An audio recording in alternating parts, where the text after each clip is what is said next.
bienvenidos a todas y a todos. Estamos en esta tercera sesión del ciclo de conversaciones CEMAP del 2025, organizado por el Proyecto de Cultura Material, Agencia y Prácticas, perteneciente al Departamento de Filosofía de la Universidad Nacional de Mar del Plata.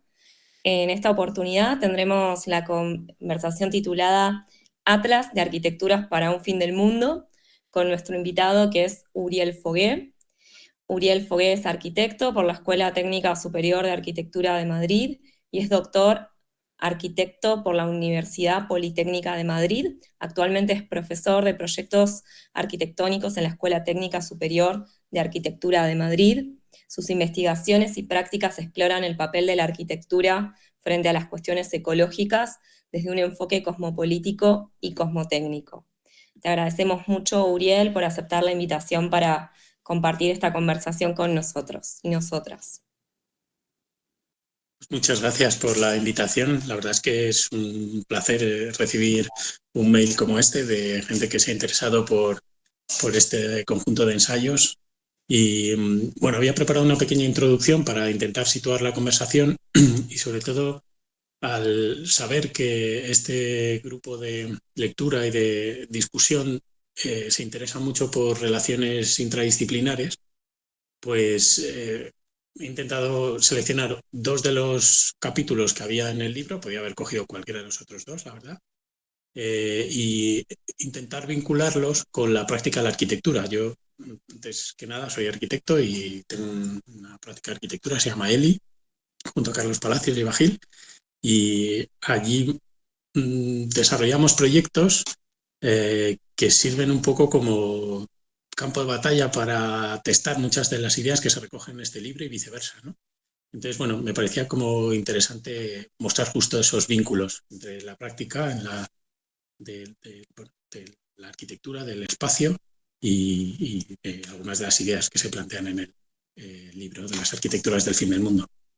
Entonces, los dos capítulos que he seleccionado son el primero y el último, que me parecía que daban como una buena entrada y una buena salida al libro, pero en cualquier caso, si queréis que comentemos cualquiera de los otros capítulos, por supuesto, súper bienvenidas los feedback y las críticas y las aportaciones.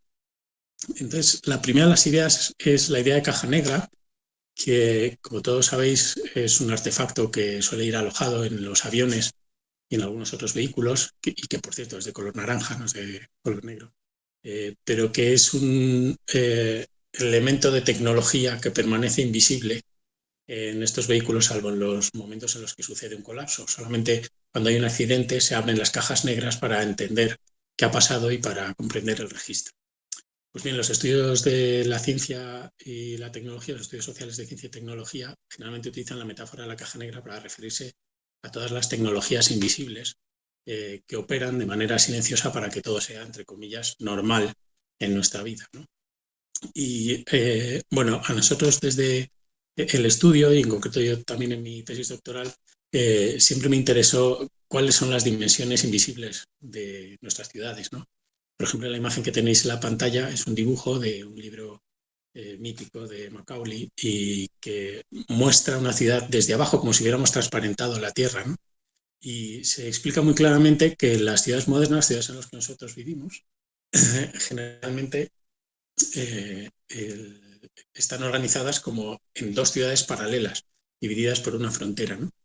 Por un lado estaría lo que podemos llamar las superficies políticas, las superficies en las que vivimos los humanos, y que las, bueno, llamamos así en un artículo hace tiempo con Fernando Domínguez Rubio, porque son los sitios en los que hay aparentemente un alcance de la acción política, pero luego hay un espacio subpolítico, empleando los términos que solían usar Javier Lezaún y Noche Marres, para hablar de un lugar infraestructural poblado por habitantes tecnológicos, un mundo cuya gobernanza y diseño escapa a cualquier tipo de acción ciudadana y por lo tanto es subpolítico en estos términos, porque tanto su gestión como su organización en términos de diseño está completamente delegada en manos del conocimiento experto. Son los técnicos, generalmente los ingenieros, los que se encargan de la gobernanza de esa otra ciudad invisible poblada por habitantes tecnológicos, que es la caja negra de la ciudad y que permanecerá más invisible cuanto mejor funcionen las cosas a este lado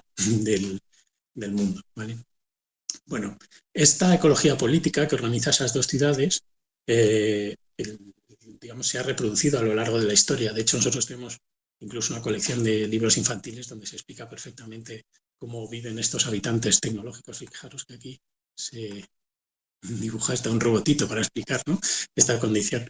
Y se organiza en una división del espacio que tiene por un lado el espacio que conocemos de la ciudad, pero que no sería como es si no fuera porque tiene operando todo este otro universo invisible. Y eso tiene una genealogía en la ciudad moderna que se sistematiza o se suele utilizar como paradigma en el momento en el que se sistematiza en el siglo XIX en las reformas de Haussmann en París, que si os fijáis es donde de una manera sistemática se despliega esta ecología política en todas las ciudades. Y es una ecología política que expulsa lo que tendemos a llamar naturaleza fuera de la ciudad y solamente es admitida dentro si es bajo formatos de domesticación, ¿no?, como se ve aquí en este diagrama del bulevar. Aquí los árboles están bien alineados y mostrando este jardín racionalista, mientras todo este otro universo invisible permanece completamente invisible. Incluso tiene sus propios sistemas de representación. El bulevar de Haussmann pues está en todos esos cuadros de Calebot, mientras que los cuadros o las fotografías o los dibujos, las representaciones, los planos técnicos del mundo invisible tienen otro género, digamos, en términos de documentación.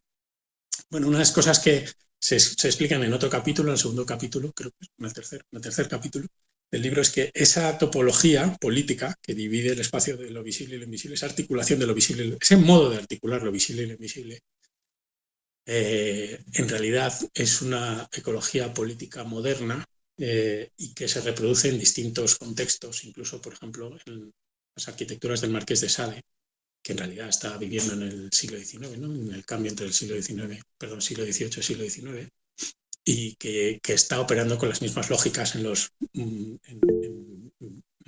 sus esquemas espaciales, ¿no?, con unos lugares donde se producen las torturas de los recursos humanos, en este caso, en un espacio que es completamente invisibilizado y camuflado, mientras que hay un lugar de representación, como el Boulevard de Haussmann, que en este caso es el convento de los padres benedictinos, que están a la vista de todos y donde se construye un prestigio, ¿no?, pero que es la articulación de ese dispositivo visible e invisible el que permite desarrollar esta ecología política concreta, ¿no?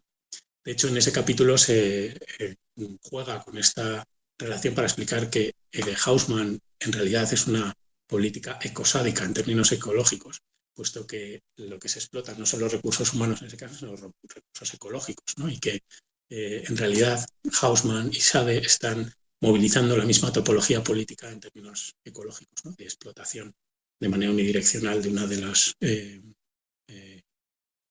de los recursos, en un lado los recursos humanos, en otro caso los recursos medioambientales.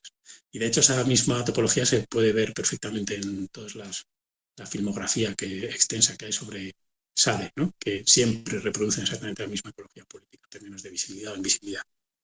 Bueno, en una parte de nuestro trabajo nos ha interesado mucho comprender el papel que juega la caja negra en las ciudades y, por ejemplo, uno de los primeros proyectos que hicimos en el estudio, que es esta especie de mobiliario urbano, una mascota urbana, nos gusta llamarle, que fue fruto de un concurso, diseñamos este artefacto que funcionaba como una especie de mobiliario urbano que, entre otras muchas cosas, los ciudadanos tenían que pedalear para generar energía y que combinando la energía mecánica transformada en energía eléctrica a través de los transformadores con la energía solar fotovoltaica de los paneles solares de la copa de este árbol artificial, bombeaban el agua del depósito ese grande que está en la parte inferior. Esto es un depósito que hace las veces de cimentación porque coloca el peso en la base.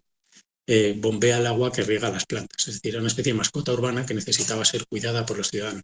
Pero además tenía una serie de dispositivos visuales, como son estos indicadores y otros que había detrás de las bicicletas, que iban haciendo una especie de traducción para desvelar, para revelar cómo es todo eso invisible que generalmente sucede en ese estrato invisible de las ciudades, que es la caja negra.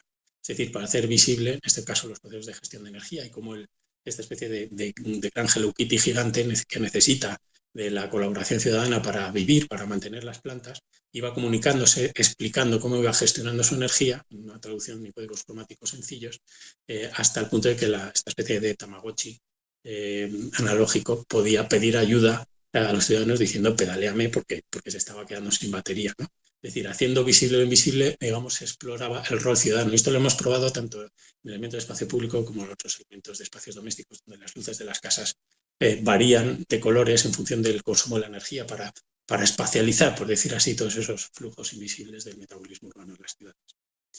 Bueno, pero lo curioso es que el concepto de caja negra, hay una coincidencia terminológica muy bella desde mi punto de vista, y es que si bien esta caja negra de la que hemos hablado ahora es la caja negra tecnológica, la caja negra en las artes vivas es el escenario de un teatro, porque literalmente un escenario es una caja pintada de negro y se pinta de negro para poder controlar las luces, los efectos especiales, etc. Pero es una caja negra y es una caja negra que además está llena de cajas negras tecnológicas, está llena de mecanismos invisibles de tecnología que permiten que suceda la acción dramática y que además se esconden. Cuanto más se esconden, más desempeño tiene la dramaturgia de la acción performativa, ¿no?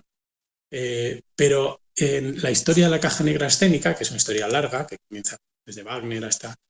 hay un punto de inflexión que coincide también en la misma época, en este caso es Loie Fuller, ¿no? A principios del siglo XX, cuando, según la artista Larry Bott, ella explora una nueva dimensión de la caja negra al hacer del propio escenario no solo un dispositivo de representación, sino un dispositivo de experimentación.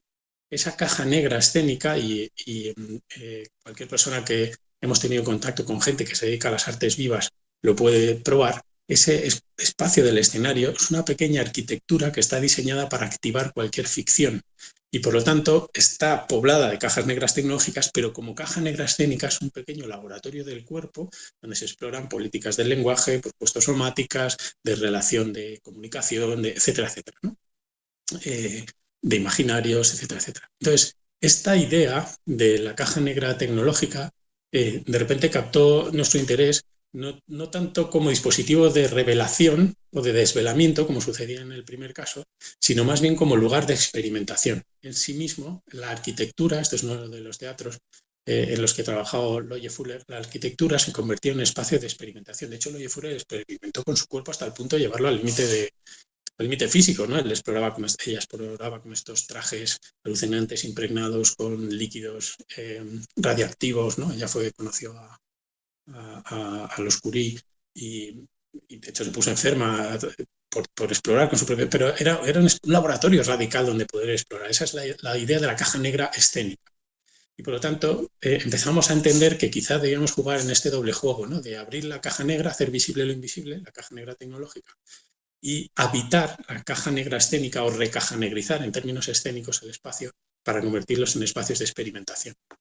Por ejemplo, este es otro proyecto que hicimos hace, pues no sé si 12 años o algo así, de una pequeña reforma de un ático en el centro de Madrid para una chica joven que se muda en una casa, se emancipa por primera vez de su hogar familiar y por primera vez tiene un sueldo y vive fuera. Entonces, cuando llegó al estudio y nos preguntó cómo quería vivir, dijo, pues es que no lo sé, es que me imagino viviendo de muchas maneras. Entonces diseñamos esta especie de lo que llamamos teatro doméstico, un espacio transformable, no tanto transformable porque era un espacio pequeño y había que sacar el máximo partido posible en términos funcionales, sino más bien para que le permitiese explorar, experimentar, como lo oye Fuller en sus cajas negras escénicas, pues hacer una caja negra doméstica en la que esta persona pudiera explorar sus modos de vida. Por eso tenía estos paneles correderos que habéis visto aquí, tenía unas trampillas secretas que habilitaban funciones que aparecían y desaparecían y tenían estas poleas que funcionaban como poleas de un teatro y que permitían que bajase el mobiliario para amueblar y generar distintas escenografías domésticas y de esa forma poder ensayar los guiones sociales, ¿no? Si entendemos que nuestras conductas están muy condicionadas por lo que podemos llamar guión social, pues explorar aquí y probar contigo mismo, hacer experimentos con uno mismo en esos espacios domésticos. Por eso esta sección, este corte del ático del edificio se parece mucho al corte de un teatro, porque tiene un peine en el que los muebles suben y bajan y permiten desplegar distintas coreografías domésticas en explorar el día a día. Esa era un poco la idea de la caja negra, entendida en ese doble sentido. Por eso la maqueta de este proyecto sigue, digamos, la tradición de las maquetas de papel. Hay un mundo de coleccionistas de teatros de papel de mediados del siglo XX.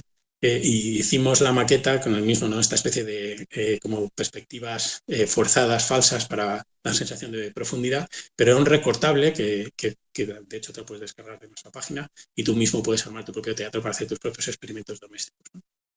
Bueno, de esa manera entra el libro, que ya deja algunos tentáculos para conectarse con otros capítulos, como la parte de los espacios del sadismo y del masoquismo, de los que si queréis hablamos luego.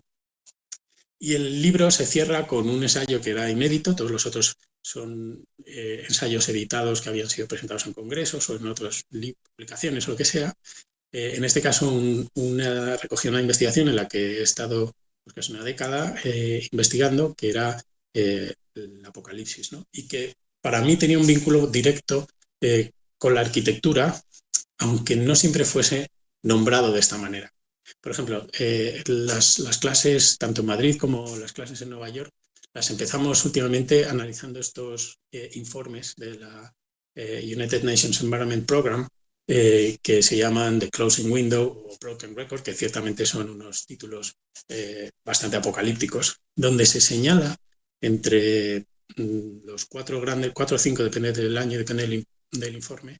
Sabéis que estos son los informes que se hace para evaluar las emisiones de CO2 y el aumento para hacer un seguimiento a las emisiones de CO2 y evaluar el calentamiento global.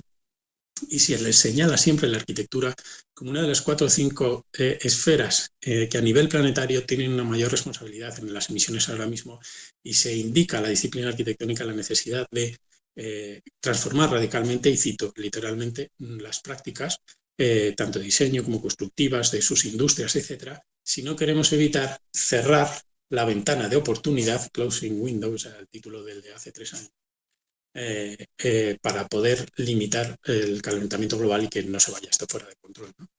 Y de hecho, todos estos que son capturas de la página, bueno, estos son informes, digamos, de las Naciones Unidas. Es decir, como bien sabéis, aunque son informes independientes, pero en Naciones Unidas cada renglón tiene, digamos, pasa unos filtros diplomáticos bastante severos, porque cualquier afirmación un poco heavy que pueda afectar a una industria, a una cierta nación, pues, en fin, puede ser como un tema problemático, ¿no? Pero bueno, de una u otra manera, constantemente la arquitectura, si os fijáis en este gráfico que se ha colocado en esta página también de Naciones Unidas sobre la adaptación climática, aparece de una manera cifrada siempre como un responsable. A veces es el causante de este calentamiento global o estas condiciones potencialmente apocalípticas para el planeta. Otras veces aparece como mero espectador o escenario, otras veces aparece o se delinea como un posible remedio, ¿no? Hay todo un mercado ahora bueno, digamos que comercia con el miedo genérico y que vende arquitecturas en formato bunkers para billonarios que puedan permitírselo y escapar, donde se garantiza una vida de lujo con una autonomía de hasta 5 años, con piscinas, spas para perros y tiro al blanco. Entonces, en este último capítulo lo que se hace es, de la mano del texto de Débora Danowski y Eduardo Viveros de Castro, de Hay un mundo por venir, que, como sabéis, hace una pequeña taxonomía de maneras de entender el fin del mundo, puesto que empiezan con esta afirmación que cito un poco de memoria, pero el fin del mundo es algo que de alguna manera ha acompañado a la humanidad siempre, ¿no? O sea, siempre ha estado ahí, por lo menos, y siempre estará, por lo menos hasta que acontezca el fin del mundo, ¿no? Entonces, hacen esta especie de análisis con una dimensión cultural muy fuerte, pero muy pocas veces aparece la arquitectura. Entonces, una especie de releer ese capítulo intentando comprender cuáles son las dimensiones arquitectónicas a partir de esta taxonomía que se elabora en el libro apoyándose en la que ellos plantean y se amplía y completa de alguna forma con los elementos que parecían interesantes. Entonces, con ellos se hacen 10 fines del mundo y van desde el fin del Edén hasta el fin de la barbarie, que a su vez se analizan espacialmente. Y por poner algunos ejemplos, este sería el fin de la naturaleza, y que, digamos, recoge todos aquellos planteamientos apocalípticos que temen la posibilidad de que el fin de la naturaleza afecte al fin del planeta, ¿no? Y para el cual hay toda una serie de tipologías arquitectónicas que intentan combatirlo, relacionarse con él. Hay una tradición desde hace siglos de los parques naturales, por ejemplo, como una arquitectura que lo que hace es construir desde dispositivos de fronteras, de controles tecnológicos, de arquitecturas de prevención en términos de incendios, etcétera, etcétera, y que intentan capturar fragmentos de supuestamente edénicos de naturaleza para preservarlos en construcciones que son completamente artificiales, pero que hacen jugar con esa paradoja. Es una construcción completamente artificial, bueno, con toda la construcción, obviamente, pero intenta preservar un mundo puro, entre comillas, de naturaleza, ¿no? Esas son las arquitecturas del, ¿cómo es? Del fin de la naturaleza, y que se desempeñan en arquitecturas de fronteras profilácticas que intentan perpetuar y espacializar lo que Latour llama la constitución moderna, que separa naturaleza de cultura, y de infraestructuras ecológicas, ¿no? Porque al final pues, el oso pardo que vive en ese parque pues tiene un chip implantado que permite su rastreo por satélite para asegurarse de que no eh, coge la gripe en invierno. O estaría también las dimensiones de la arquitectura, el fin de la humanidad, o lo que los escritores de Castro llaman el mundo sin nosotros, que tiene distintas formulaciones espaciales, como este documental de Alan Weisman, que no sin un cierto optimismo en cuanto a las capacidades performativas de la naturaleza, explica como si desapareciera la humanidad, lo que queda es la naturaleza, y donde se invierten las relaciones figura-fondo. Si antes la figura era la humanidad y la naturaleza estaba de fondo, en este caso, al desaparecer la humanidad, los restos antropizados del planeta, como estas ruinas arquitectónicas, empiezan a desaparecer, y la naturaleza es la que pasa a ser, digamos, protagonista, ¿no? Digamos, esta es la versión resiliente de la naturaleza que descuenta muchas agencias antrópicas que quedan en la Tierra latentes, incluso cuando desaparecieran los humanos, ¿no? Por ejemplo, imagínate las centrales nucleares fuera de control, ¿qué pasaría, ¿no? O tantos otros temas que afectan a la ecología planetaria. También están estos condominios privados. Yo analicé unos en Texas que se llaman Survival Condo, pero hay varios alrededor del mundo, ¿no? Que comentaba antes. Estos son algunas de las investigaciones que he hecho con los estudiantes en Nueva York sobre todas estas tipologías de búnkers que se ofertan. Las hay desde $6.000 hasta millones, ¿no? Y que operan en este caso con arquitecturas de resistencia, como estos búnkers, con esas ruinas que se supone que irían desapareciendo, o con laboratorios caníbales, como todos esos espacios híbridos y monstruosos, ¿no? Por ejemplo, en este caso sería, si antes estábamos en el capítulo o los capítulos de El mundo sin nosotros, ¿no? En el mundo que presupone que la naturaleza preexistió a la humanidad, y que es la humanidad la que es ese sujeto cocida que va destruyendo los paisajes, o bien lo que queda cuando han desaparecido los humanos. En este caso sería lo que los escritores de caso llaman el nosotros sin mundo, ¿no? Bien, esto es explicación de un, iba a decir un futuro, pero en realidad es un presente, puesto que estas son zonas que hay en el mundo en las que se ha antropizado tanto el mundo, o se ha humanizado hasta tal punto, en este caso con basura, que el mundo se ha retirado, ¿no? Lo que se solía llamar naturaleza desaparece y queda, digamos, un paisaje que es puro humano, ¿no? Estas son las arquitecturas de paisajes cadavéricos, ¿no? O, por ejemplo, otro nosotros sin mundo serían todas esas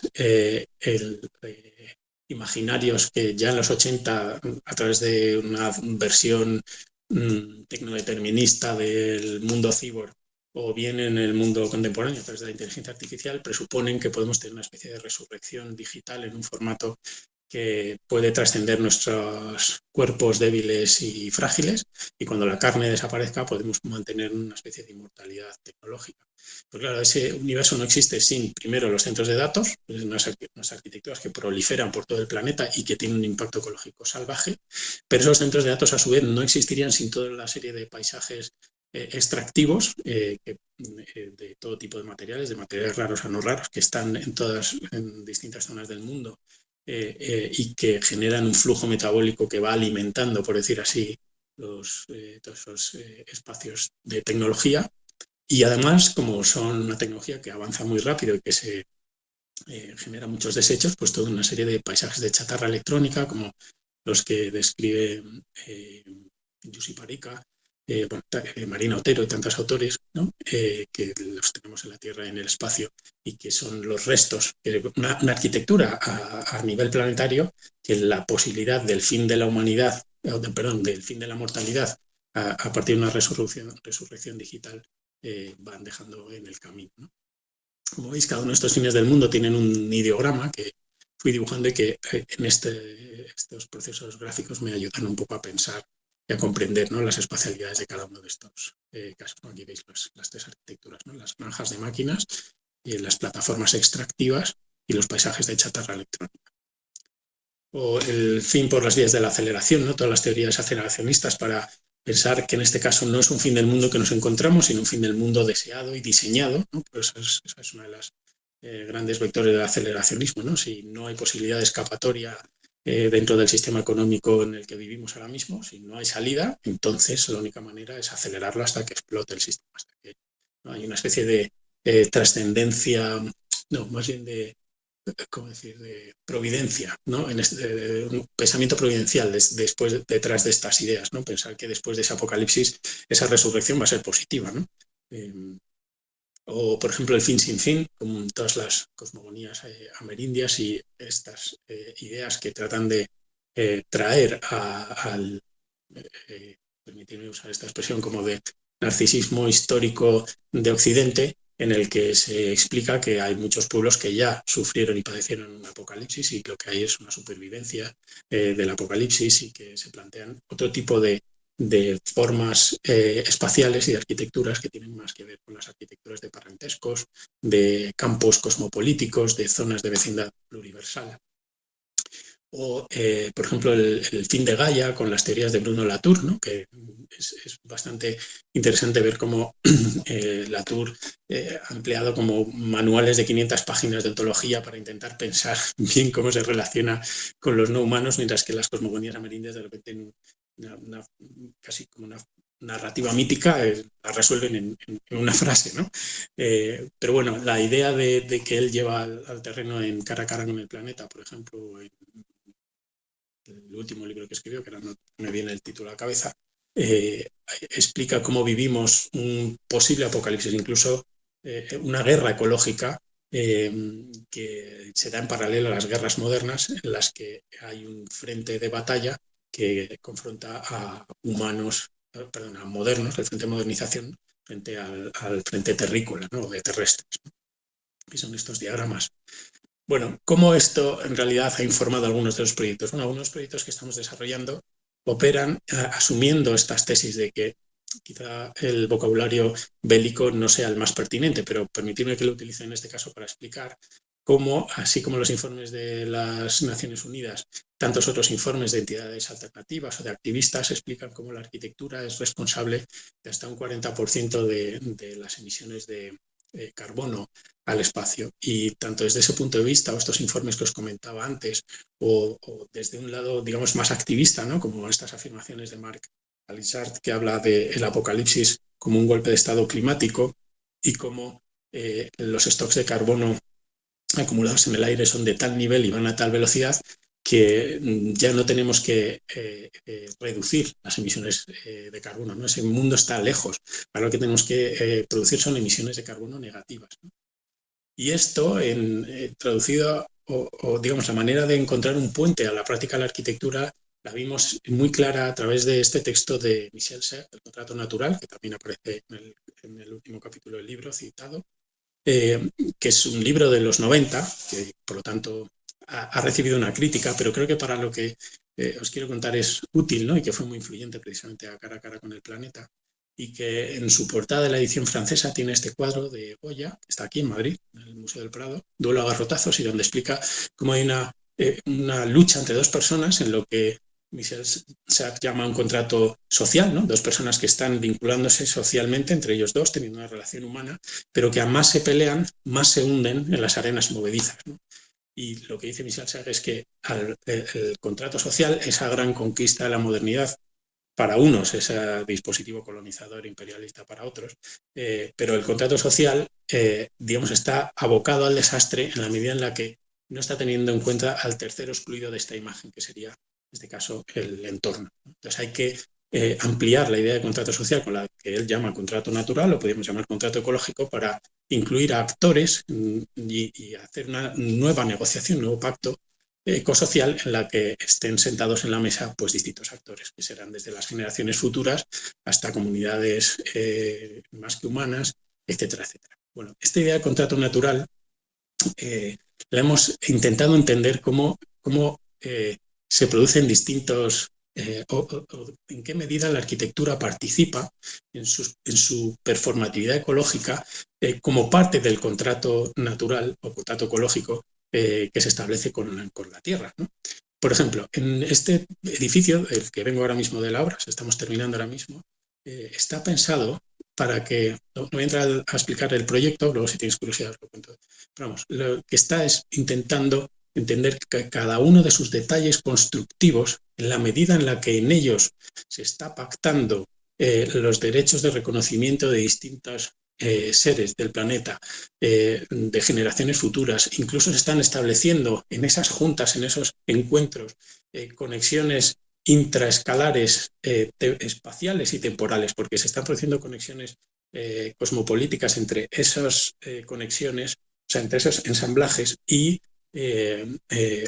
los derechos de existencia, por ejemplo, por decir una cosa casi como cliché, un oso panda que no está aquí, ni siquiera está a miles de kilómetros, e incluso puede que ni exista ahora mismo, sino que hay también una conexión temporal con otro momento en el futuro, ¿no? Y en el pasado.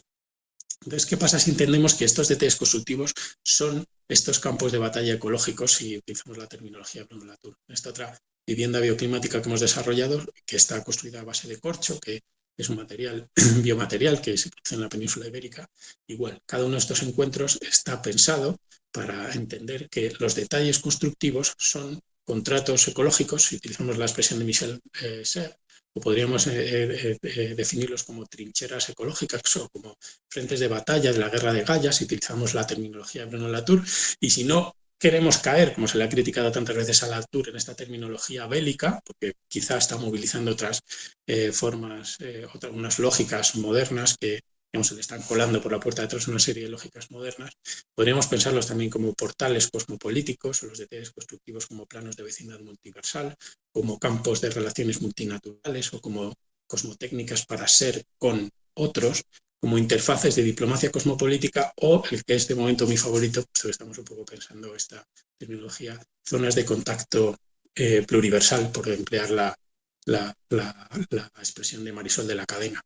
Y para que veáis, por ejemplo, en qué se traduce eso espacialmente, pues la casa, por decir algo, no tiene trasdosados, no tiene ningún tipo de superficie que recubra la propia estructura de la casa, puesto que hemos medido las emisiones que implican y nos permite comprender que cualquier adición de un material suplementario está contribuyendo a la arquitectura planetaria, porque esa es la manera de entender que cualquier proyecto arquitectónico está movilizando al menos dos proyectos espaciales, el de, en este caso, esta propia casa en sí misma y la de la arquitectura planetaria, y que los dos se están dando de manera sincrónica.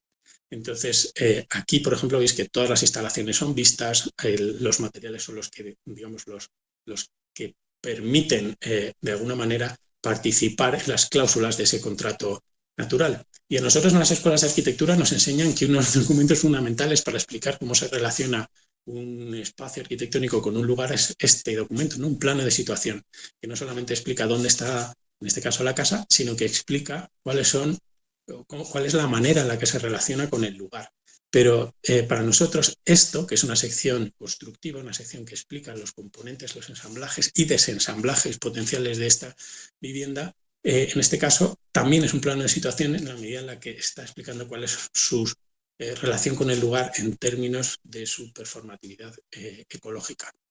Y por eso esos documentos como un detalle constructivo son tan importantes para explicar cómo funciona este edificio o este cosmograma que nosotros hacemos ahora en todos nuestros proyectos y que explican todas las negociaciones a las que se ha visto sometida en el proceso de diseño y de obra esta vivienda. Son negociaciones en las que aparecen, por ejemplo, aquí la Asociación Protectora de Gatos del barrio que ha determinado las esquinas de la casa, pues que han ido los gatos, que hay una comunidad de gatos que están protegidos, a rascar el corcho, ¿no? El corcho se coloca porque es un biomaterial que captura CO2 y que preserva, digamos que tiene un valor medioambiental como industria, pero también es un material muy gustoso de rascar para un gato y entonces ha condicionado cómo se hacen las esquinas de la casa. Solamente por poner un ejemplo, o cómo ha influido el precio porque hubo unos años de sequía cuando estábamos haciendo esta casa, cómo ha influido el precio del corcho en las decisiones que hay que hacer para hacer viable el proyecto, etcétera, etcétera. Porque cuando digo que un detalle constructivo es un contrato ecológico, no quiero decir que aquella arquitectura que está construida desde una sensibilidad medioambiental inscribe contratos ecológicos en sus detalles constructivos. Lo que quiero decir es que toda la arquitectura, también los espacios en los que estáis ahora vosotros o este en el que estoy yo aquí, que fue diseñado hace décadas, eh, eh, toda la arquitectura, sus detalles constructivos son contratos ecológicos. Lo que se plantea aquí es casi una condición ontológica, por decir así. En la medida en la que comprendes que en términos de su performatividad ecológica los detalles constructivos son contratos ecológicos, podríamos infiltrarnos de alguna u otra manera o en esas mesas de negociación o en esas cláusulas que se inscriben en los detalles constructivos para intentar participar en ese diseño de la arquitectura planetaria de otras formas. Por eso, desde los primeros bocetos de un dibujo, los diagramas que utilizamos para explicar los proyectos, los prototipos de las obras, la selección y la prescripción de los materiales, en los píxeles de nuestras pantallas, en los renders que hacemos para compartir las ideas espaciales o vender los proyectos, en los planos de todos los espacios de las cajas negras de los edificios, como son los planos de las instalaciones que permiten que opere este edificio, que condiciona tanto los rendimientos energéticos, en los procesos de obra, o una vez que se está terminando el edificio, como es el caso ahora mismo, se está inscribiendo, movilizando un determinado contrato ecológico.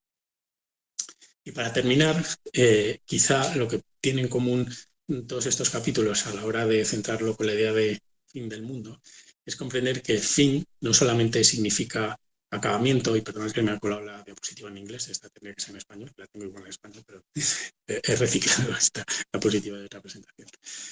Fin no solamente significa acabamiento, sino que fin también tiene otro significado, tanto en inglés como en español, que es objetivo, objetivo común. Y por lo tanto, si entendemos el fin no tanto como final, sino como propósito, entonces las arquitecturas del fin del mundo son las arquitecturas en las que definiremos un propósito colectivo, un nosotros, un complejo nosotros, un complex we, que dice Manuel de la Cadena, como propósito, como proyecto arquitectónico.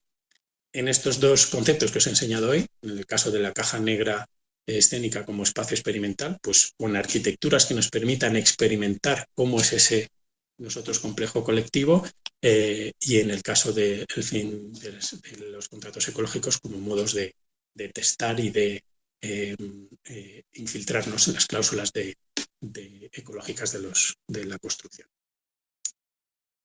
Nada más.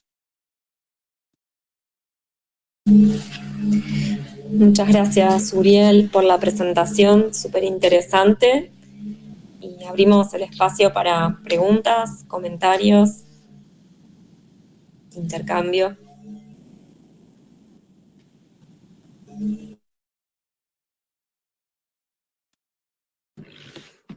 Bueno, arranco yo, si les parece. ¿Se escucha? ¿Me escucha? Sí, Ahora, Diego. Bueno, gracias, Uriel, por la presentación. Justo venimos leyendo partes de tu libro y de estos temas de arquitectura, materiales dentro del grupo. Así que para nosotros es re interesante este paso desde la práctica de diseño hacia la teoría o ese diálogo entre teoría y práctica. Así que buenísimo tenerte aquí para eso. Yo tengo un par de preguntas. Una tiene que ver con el tema, bueno, las dos tienen que ver con escalas en un punto. Una tiene que ver con esta cuestión de los espacios de experimentación. Vos mostrabas algunos ejemplos ahí de espacios de experimentación diseñados para generar modos de vida en algún punto flexibles. Y bueno, eso me preguntaba un poco como se hizo la pregunta de la sociología de la tecnología en los 90 sobre la flexibilidad interpretativa de los diseños, ¿no? y si hay algunos diseños que en algún sentido son más flexibles que otros. Por ejemplo, el caso de pequeña escala que presentabas en las imágenes, que era un poco un piso para alguien que se quería mudar, pero un piso de 40 metros cuadrados, de 30 metros cuadrados, puede 60. diferir, claro, puede diferir con grandes infraestructuras como las propias que conforman nuestro paisaje del antropoceno, ¿no? Entonces, si hay en esas grandes infraestructuras posibilidades de experimentación equivalente, menores, mayores, es decir, si hay la escala, cambia la misma pregunta sobre qué significa experimentar, ¿no? Eso por una parte, porque entiendo los proyectos en pequeña escala y el valor que pueden tener, pero mi pregunta es si eso se puede trasladar a una escala de una infraestructura enorme como la que caracteriza en este momento. Y la segunda tiene que ver con el concepto de interescalaridad que vos presentaste ahí, lo lanzaste en un momento, quisiera que lo ampliaras porque a mí me parece muy interesante. Vos lo introducías en el momento de hablar del campo de batalla ecológica, ¿no? Y a mí me parece que la interescalaridad se puede pensar, al menos como yo entendí que estaba presentada en la presentación esta y en tu texto, como una especie de modulación de relaciones, ¿no? Es decir, como una capacidad de la práctica de diseño para modular relaciones humanas no humanas, relaciones orgánico-inorgánico, temporalidades heterogéneas, ¿no? Eh, pero bueno, ahí también introducía la noción de diplomacia. Juega un papel la noción de diplomacia en este rol de la interescalaridad. Y en el caso en que juega un papel, la diplomacia tiene un bien común a todos los componentes que conforman ese paisaje que el proyecto quiere diseñar. Hay que privilegiar ciertos intereses sobre otros, porque los intereses pueden estar en pugna, ¿no? Bueno, lo característico de los intereses es que estén en pugna. Entonces, la tarea de diplomacia, quisiera saber cómo la entendés con el concepto de interescalaridad. Capaz que no están conectadas, pero bueno, te lo pregunto como para sacarme la duda. Bueno, muchas gracias, Diego. Muchísimas gracias. Muy interesantes las preguntas. Mira, empiezo por yo he dicho intraescalaridad y si he dicho inter, me corrijo, ¿vale? Porque este tema es para mí súper interesante y de hecho estoy intentando como escribir algo en relación a esto. Hay bueno, primero de todo, vamos, seguramente conoces, hay un libro muy interesante de Andrés Hake que se llama Transescalarity, vamos, que trabaja con la idea de transescalaridad, ¿no? Bueno, admitiendo todos los planteamientos de Andrés Hake desde ahí, que me parecen súper relevantes, súper pertinentes y que ha abierto un campo, una manera de entender la práctica innovadora, yo no he dicho interescalaridad porque me parece muy interesante el texto de Karen Barat cuando habla de interrelaciones e intrarrelaciones, la diferencia, ¿no? Entonces, para Karen Barat, la idea de interrelación no sería válida porque de alguna manera presupone una cierta ontología de preexistencia de dos o n, vamos a decir dos, seres que en sí mismos existen antes de la relación. El interrelación es lo que se produce cuando está A, cuando está B. A existe esencialmente, B existe esencialmente y es el inter el que los pone en relación, ¿no? Lo que dice Karen Barat, desde su experiencia, es que el inter es una metafísica. En realidad, todo es intrarrelacional, ¿no? No es interrelación, sino intrarrelación, en la medida en la que es el intra el que constituye ontológicamente las partes, ¿no? Es decir, que las partes no preceden a la relación, sino que es la relación la que las despliega como A y como B, para seguir con nuestro ejemplo, ¿no? Entonces, haciendo el mismo juego, pero cambiando relación por escala, que por otro lado, una escala siempre es una relación, por eso me parece que también hay un juego interesante, me parece que es más útil en un campo ecológico la idea de intraescalaridad que la idea de interescalaridad. Por lo mismo, porque en términos ecológicos, y obviamente cuando digo términos ecológicos no estoy diciendo salvemos al búho real o no lo estoy diciendo solamente, o sea, salvemos al huevo real mientras tanto, pero lo que estoy diciendo en términos relacionales, como tú apuntas, ¿no? En esa condición relacional, los agentes de los ecosistémicos o ecológicos no preceden a la relación, sino que son resultado de la relación. Y no es que sean pasivos a la relación, no es solamente un fin, pero sí que son agentes relacionales. Entonces, en ese sentido, a mí me interesa más intraescalaridad, porque las relaciones de escalas se están codefiniendo, codeterminando y, desde luego, condicionando.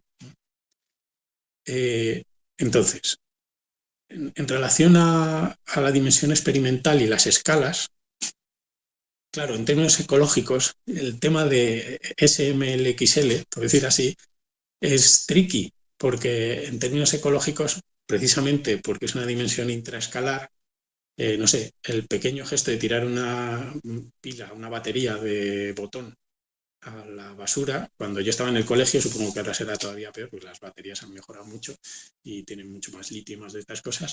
Cuando yo estaba en el colegio me acuerdo que hicimos un póster para una cosa, una actividad del colegio como en bachillerato, donde se nos explicaba que una pila botón podía contaminar, no sé si era todo el agua que podía beber una familia a lo largo de su vida, ¿sabes? Entonces, en términos de escala, claro, la intraescalaridad es muy fuerte porque no se trata de grande o pequeño, se trata de su performatividad ecológica, ¿vale?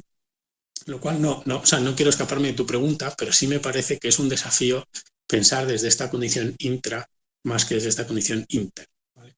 Entonces, es cierto que los grandes experimentos, o sea, que digamos que a ciertas escalas añaden otras complejidades, por supuesto, pero lo que te diría, ahí te respondería con dos, en relación a tu primera pregunta, te respondería de dos maneras. La primera es que el experimento no es solamente eh, algo que queramos hacer, nos juntemos para desempeñarlo, sino que el experimento ya está teniendo lugar en marcha. Lo que nos toca es reconducir el experimento. Y ahí, digamos que yo te devuelvo la respuesta diciendo, sí, sí, es verdad, pero el experimento de vamos a ver si conseguimos aniquilar la Tierra ya está en marcha. ¿Sabes? Entonces, no es el experimento aparte. Lo que pasa es que tenemos que infiltrarnos en ese experimento y hackearlo de alguna forma, ¿no? Obviamente hay decisiones de escala casi geopolítica donde la escala pequeña no entra de una manera literal ni directa, pero tampoco son literales las cosas en términos ecológicos, ¿no? No tengo la respuesta clara para tu pregunta, pero sí me parece importante no perder de vista que las cosas pequeñas no son pequeñas en términos ecológicos necesariamente. Y luego la idea de diplomacia es fundamental y de hecho es un tema que es problemático. Isabel Stengers tiene un texto sobre diplomacia cosmopolítica interesante, donde es crítica también, pero a mí me parece que es válido para ciertas conversaciones, comprendiendo su problemática, porque incorpora una dimensión situada. Es decir, un diplomático nunca es una figura neutral. Entonces, es decir, si de lo que estamos hablando es de cuestionar el excepcionalismo humano y de lo que estamos hablando es de renovar los contratos ecológicos que pueden implicar una pérdida de privilegios tradicionalmente antropocéntricos, en esa especie de mesa de negociación, entonces me parece importante el concepto de diplomacia, porque si pensamos que esa condición se puede producir en un plano de neutralidad, yo creo que ahí hay una especie de dimensión providencial oculta que no es posible. O sea, que el plano neutro, de hecho, casi que el plano neutro es un resquicio moderno para afrontar ese problema que ha generado la modernidad, entre otras cosas, ¿no? Y entonces ahí también hay otra idea que tú has mencionado, que es la idea del bien común, que también me parece problemática. Y de hecho la propia Isabel Stengers en la propuesta cosmopolítica la critica de una manera muy directa, porque casi siempre que se ha utilizado la idea del bien común se ha puesto en marcha un proyecto colonial, ¿no? El nombre del bien común.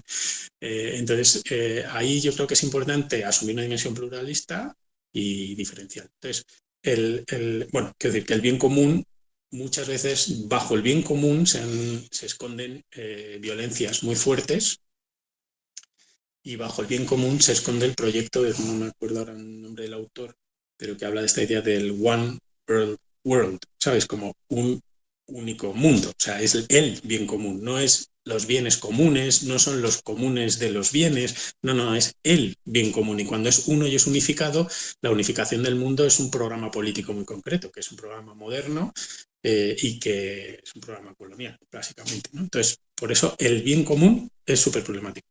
Bien, en el sentido en que esa mesa de negociación en sí misma es problemática, creo que la idea de diplomático, insisto, asumiendo todas sus complejidades, es interesante porque te sitúa. Un diplomático tiene que alcanzar un acuerdo, pero un diplomático siempre está representando unos intereses, ¿no? Entonces, me parece que pensar que no tienes esos intereses es una cosa como muy ingenua, ¿no? Por eso me parece como que puede ser interesante saber que sí, bueno, que eres parte interesada en esa negociación.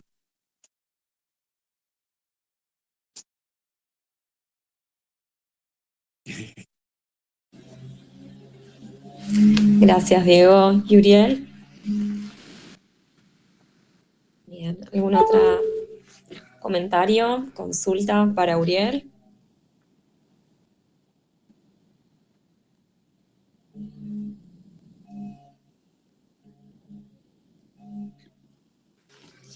Bueno, mientras alguno o alguna quiere sumar su pregunta o comentario, mientras aprovecho yo para hacerte una consulta, Uriel, y está vinculado a este último capítulo.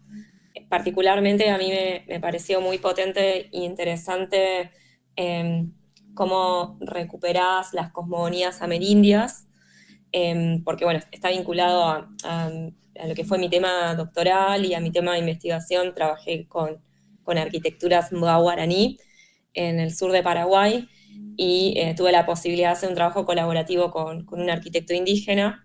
Y en ese sentido, bueno, me pareció como muy potente cómo vos planteás la arquitectura en un sentido de parentesco, ¿no? O sea, los parentescos como arquitectura, ¿no? Y quería pedirte si podés desarrollar un poco más esta idea y qué implicancias materiales tendría, ¿no? Pensarlo de ese modo.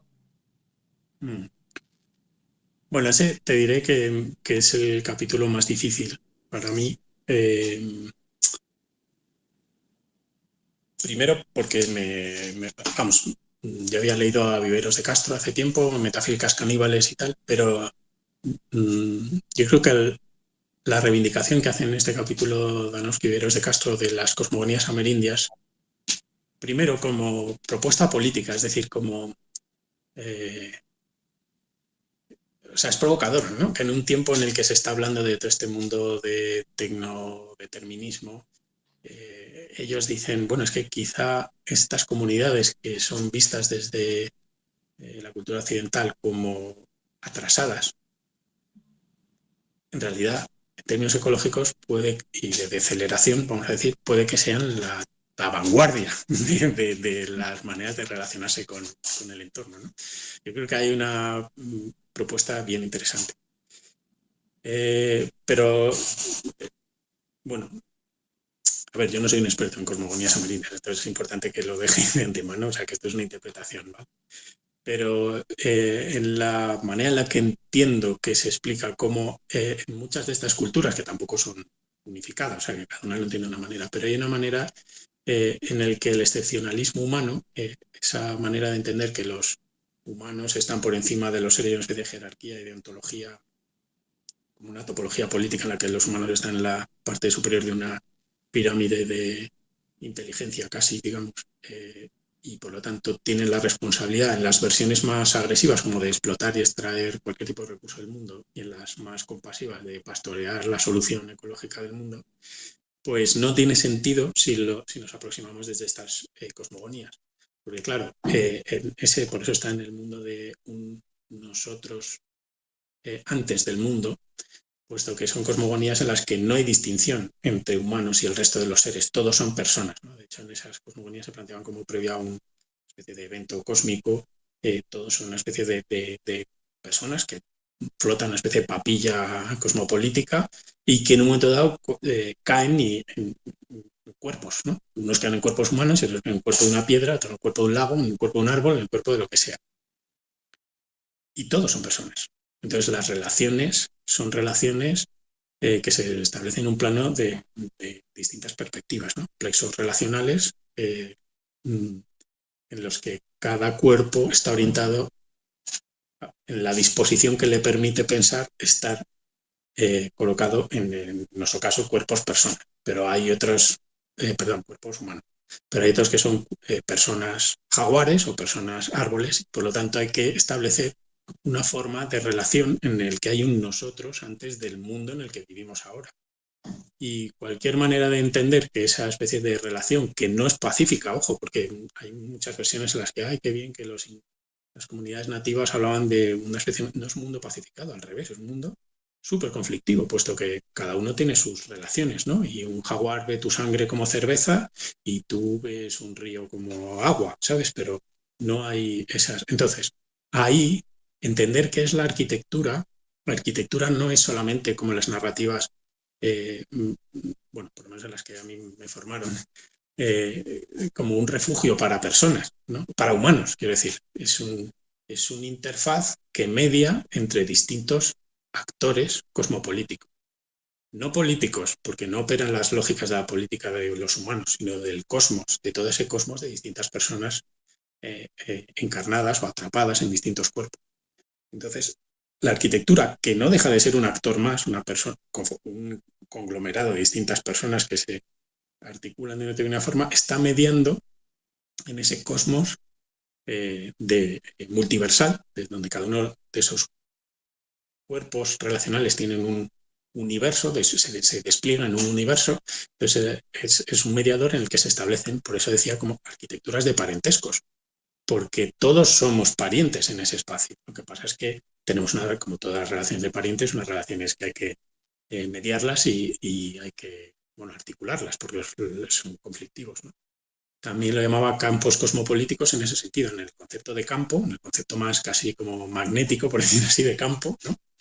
De condiciones de campo, en las que se despliegan esas relaciones cosmopolíticas entre distintos actores. Y zonas de vecindad pluriversal, porque es un articulador espacial, la arquitectura, en ese plano, en el que distintos multiversos tienen que encontrar algún tipo de vecindad. Y entonces harán ensayos hasta que encuentren formas de estabilidad, aunque sean provisionales, para desempeñar unas formas de vecindad entre todos esos seres. No sé si me explico mucho, estoy improvisando un poco una respuesta, pero era en ese sentido.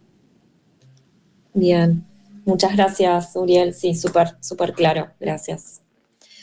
¿Alguna otra pregunta, comentario, intervención?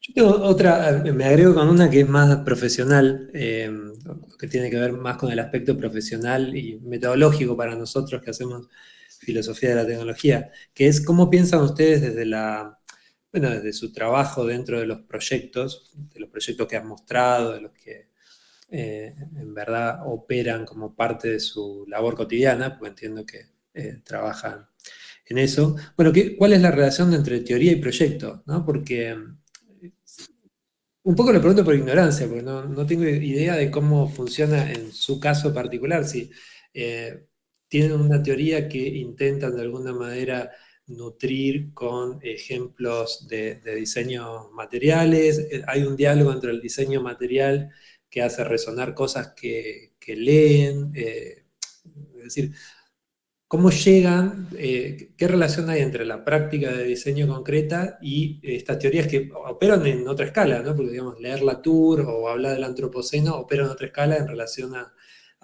tener que fabricar un tipo de espacio físico particular con una función particular. Si bien puede ser representativa de algo y puede ser un experimento conceptual, ¿no? Yo entiendo que los diseños físicos exceden los experimentos conceptuales, ¿no? Es decir, pueden ser experimentos conceptuales, pero exceden siempre materialmente lo que es un experimento conceptual. No así en filosofía, que existen los experimentos mentales que son ni más ni menos que experimentos mentales, ¿no? Pero no tienen más que materia de palabras, ¿no? Me parece que en arquitectura pasa otra cosa. Quizás me estoy equivocando, pero bueno, no quería dejar de preguntarlo. No, te agradezco. A ver, hay muchas maneras de ejercer la arquitectura, ¿vale? O sea, que no diría que nosotros somos representativos de la arquitectura. No, así lo hacemos nosotros porque es como nos interesa y como nos preocupa hacerlo, ¿sabes? No digo que esto sea como tienen que ser las cosas, pero es la manera en la que nosotros necesitamos entender lo que hacemos, ¿no? Entonces, la arquitectura transforma la realidad, por lo tanto, queremos entender qué es la realidad, cómo opera, cómo funciona, cómo se piensa, entonces, desde ahí, pues muchas veces encontramos en otras disciplinas, no solo en la filosofía. Eh, yo particularmente tengo mucho interés en la filosofía y leo mucha filosofía y muchos amigos filósofos, y mi tesis estaba codirigida por una catedrática de antología estética, ¿no? Teresa Oñate, o sea, bueno, y un arquitecto, ¿no? Juan Navarro Valdevez. Quiero decir que a mí me va ese cóctel, pero para mí no hay diferencia entre teoría y práctica. O sea, o si tuviera que escoger una, diría que es práctica, ¿vale? Lo que pasa es que para desarrollar la práctica hay preguntas que a veces no encuentran, a veces sí, a veces no, pero a veces muchas no, encuentran su contestación en el espacio de la teoría de la arquitectura convencional. Y ahí hay otros campos, por ejemplo, los estudios sociales de la tecnología y la ciencia ha sido uno, o la teoría de la actor-red, o bueno, la teoría sobre ecología, de colonial, en fin, hay muchos, ¿no? Donde se están haciendo las mismas preguntas, ¿no? Entonces, primero te diría que para mí la arquitectura es algo que articula la sociedad, o sea, que no es distinta a ninguna otra cosa. Sin arquitectura no hay sociedad y viceversa, ¿no? Por lo tanto, no, no puede estar separada. Ha habido muchos años que la arquitectura ha defendido una autonomía, la disciplina, como una especie de conocimiento separado, ¿no? Yo no entiendo, o sea, te lo digo honestamente, no es una crítica, es que no lo puedo entender, no lo puedo entender que la arquitectura sea algo separado. Es más, me da pena cuando veo que la disciplina de la arquitectura no participa de muchos de los debates contemporáneos más importantes que están sucediendo, sea en el campo filosófico, sea en el campo económico, sea en el que sea, ¿vale? Entonces, para mí esos links tienen que ver con que la arquitectura, en la medida en la que es una práctica social, está, lo quiera o no lo quiera, movilizando problemáticas que resuenen en todos esos campos. Entonces nosotros buscamos esas conexiones para entenderlo, para poder incorporarnos a la conversación y para poder, bueno, aportar desde el plano espacial lo que podamos decir, ¿no? Pero hay dos cosas más que te querría decir. Lo que para mí sí que no tendría sentido es entender la arquitectura desde las lógicas de la representación.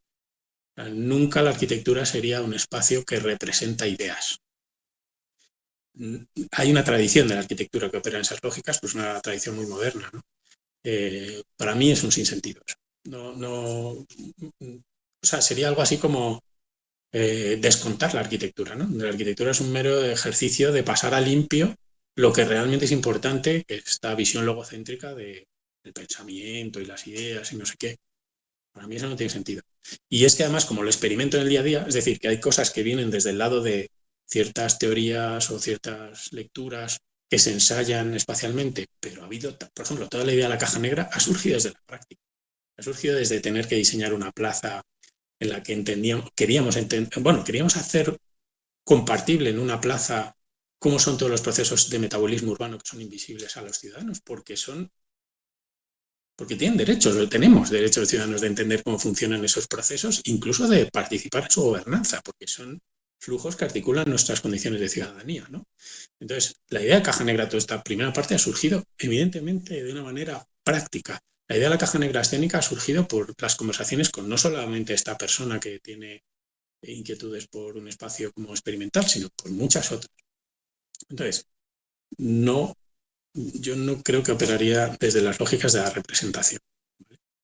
En ninguna de las dos direcciones.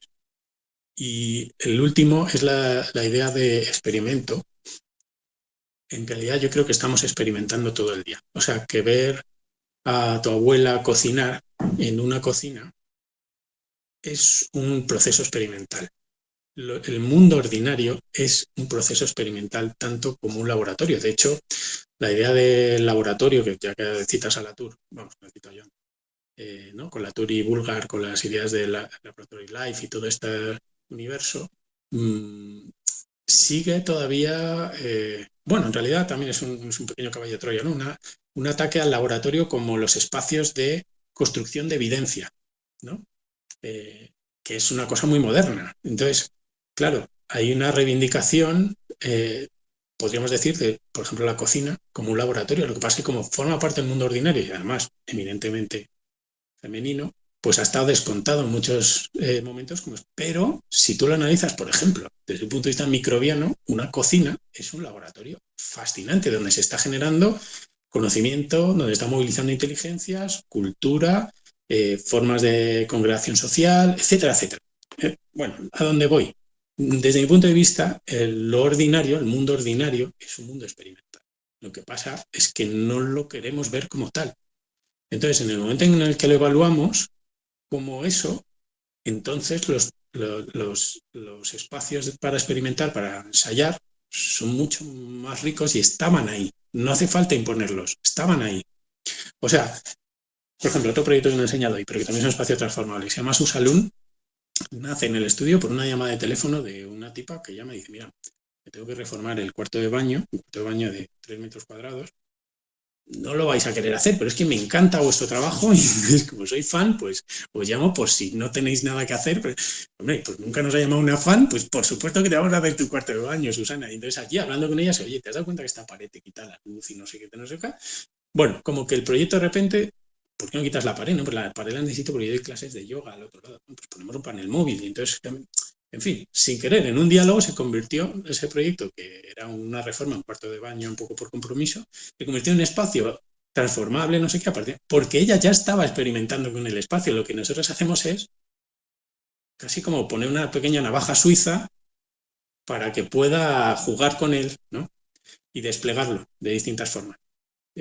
O flexibilizarlo más, si quieres. Bueno, por casualidades de la vida, ese cuarto de baño más un salón un poco sofisticado acaba en la Bienal de Venecia, que cuando le llegamos a decir, si son es que no te vas a creer que tu cuarto de baño está en la Bienal de Venecia, la arquitectura, ella no daba crédito, pero no es que nosotros no, es que en realidad hay una lectura de que lo que te está pasando ya es un experimento. Entonces vamos a construir las condiciones para que experimentes con garantías, ¿no?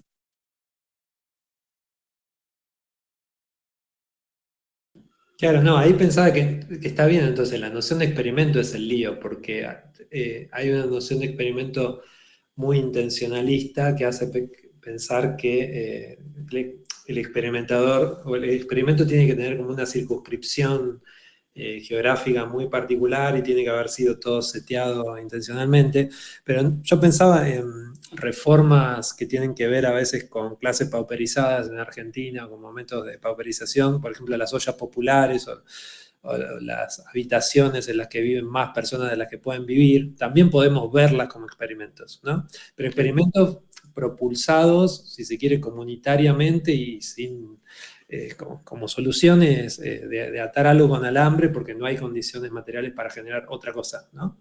Totalmente. Digo que la noción de experimento entonces implica un punto de decir, voy a ver esto como experimento, pero podemos transportar la noción a... ¿Y cuál usarías tú?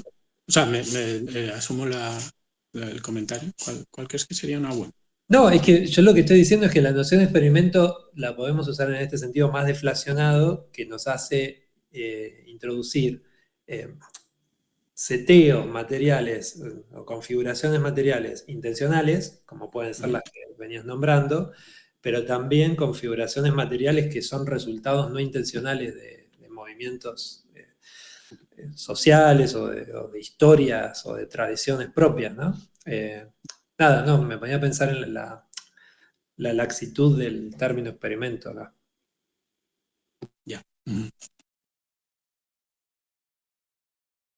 Experiencia, no sé.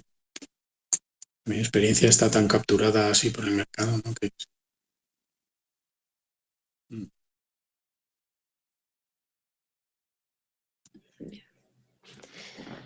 Bueno, gracias, Uriel. No sé si queda algún otro comentario o pregunta, intervención de algún compañero o compañera del grupo. ya estamos igual en horario, sabemos que para vos es más tarde que para nosotros, así que te agradecemos por la amabilidad de aceptar la invitación y también en este horario y un viernes. No, muchas gracias. Muchísimas gracias a vosotros por la conversación y no sé, continuemos la conversación en otro momento si queréis. Ha sido muy interesante. Y vamos. Sí, por supuesto, vamos a seguir rastreando tu trabajo y bueno, también nos pareció súper interesante los otros textos que nos compartiste, el We Are ¿Cuáles eran? Me he olvidado. ¿Cuáles One. eran? Sí, sí. De hecho, bueno, yo me quedé pensando en la noción de parentesco y cómo ahí aparece la cuestión de parentescos microbianos, ¿no? Ah, bueno, ese es un Creo que temazo. ahí es súper potente porque yo lo estoy relacionando con la pregunta que te había hecho yo, que es un poco lo que yo trabajo, y cómo la noción de parentesco es muy fuerte en los estudios indígenas, pero ligado a la cuestión de un parentesco consanguíneo, ¿no? Entonces, Ujú. esta noción de parentescos otros humanos que vos traías retomando a Viveiros, creo que tiene muchísima afinidad también con la de parentescos microbianos para pensar, ¿no? Cómo es ese habitar, esas prácticas del habitar Sí, y ese compartir en el suelo sincrónico y diacrónico que vos planteás, sí, cómo permite esa intrarrelación, ¿no? sí. Bueno, es que eso te diré que es que tenemos una línea abierta de proyectos desde el año 2018 sobre arquitecturas para microorganismos y junto al diseñador y artista Orkan Teljan, que es un tipo fascinante y que, bueno, esto fue antes de COVID, empieza casi de una manera como intuitiva. Y de hecho, algunos de estos proyectos, bueno, el del que os mandé, ¿no? We Are Soil, acabo de comprobar, es para una intervención en un espacio público en Estambul. Este lo estábamos desarrollando y empezó la pandemia. Y cuando estábamos al principio de este proyecto, todo el mundo del mundo de la arquitectura nos decía, ¿qué hacéis haciendo temas de organismos? Esto es una tontería. Esto no es arquitectura. ¿Esto qué tiene que ver con el espacio? ¿Qué tiene que ver con la ciudad? Los microorganismos y la ciudad. ¿Qué tiene que ver? Claro, luego vino el COVID, nos encerraron a todos y muchas de estas cosas cobraron una relevancia brutal. Y entonces, bueno, hemos desarrollado el último hasta ahora en Milán. Acabamos de hacer unas estructuras de chicle de saliva de perro que hemos utilizado, por ejemplo, aquí. Es que, claro, trabajando con Orcan, la idea propia de arquitectura, incluso te diría la de tecnología, te explota la cabeza, ¿no?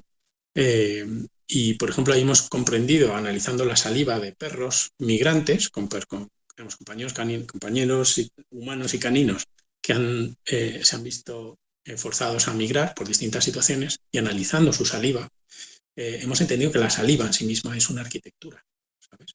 Y esto no es una metáfora. Igual que lo de detalle constructivo es un contrato ecológico, que mucha gente dice, ay, qué bonito esto, qué bien lo dices, qué poético. No, no, es que no es una metáfora, es que literalmente la saliva, en la medida en la que desde un punto de vista microbiano, en la medida en que es un lugar de encuentro, ¿no? Hay trazas de historias de seres que incluso vivían antes que el propio portador de esa saliva. ¿Sabes? Esto lo hemos comprobado allí. En salivas de perros que hemos visto estaban trazas de perros que ya no existen, o sea, que están muertos. Hay fantasmas, digamos, así hay historias fantasmáticas que se producen, porque claro, la saliva, digamos, nuestros cuerpos microbianos están todo el rato interactuando con el entorno y por lo tanto están constantemente negociando, ¿no? Bueno, para mí una de las cosas que más me voló la cabeza, que por ligarlo con lo que decías ahora, Yelen, es la idea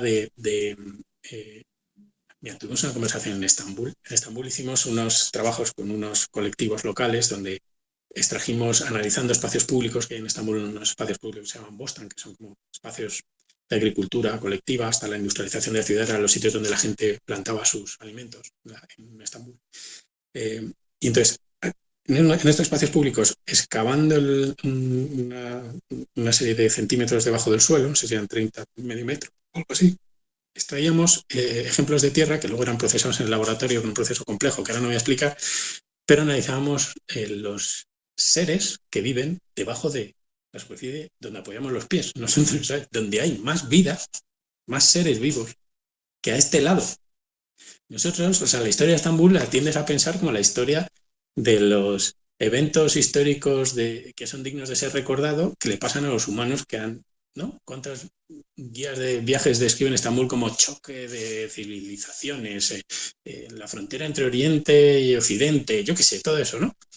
Pero mientras hay todas esas historias, hay otros habitantes de Estambul que están en otros estratos, en esa tierra, que hay otros Estambules, que se están desempeñando otro tipo de relaciones ecológicas de otro tipo, ¿no? Entonces lo que construimos nosotros es una plataforma que intentaba entender, haciendo ese corte con la tierra, esas otras historias de Estambul, esas biohistorias y geohistorias que, bueno, entonces sacamos un trozo de tierra, lo procesamos al laboratorio y generamos unos liofilizados con unos talleres de colectivos locales que hacíamos encurtidos y fermentos y tal, nos comíamos esos seres, los llevábamos a nuestros intestinos y en nuestros intestinos, bueno, había, bueno, es que no me quiero enrollar porque sé que es tarde, pero lo que para mí fue increíble.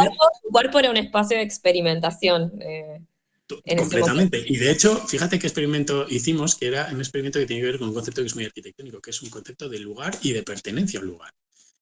Claro, yo tenía ahí una persona que reclamaba una especie de pedigrí esencialista sobre su cuerpo, descendiente de no sé cuántas generaciones de familias turcas, pero yo me acababa de comer los descendientes, tenía mi cuerpo y habían ocupado mi cuerpo, los descendientes de seres vivos que existían antes de los humanos en la Tierra. Entonces, ¿quién es más?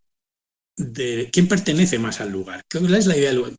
Partiendo de la idea que en términos ecológicos la idea de pertenencia al lugar es una cosa absurda, o sea, es una especie de narrativa humana, ¿no?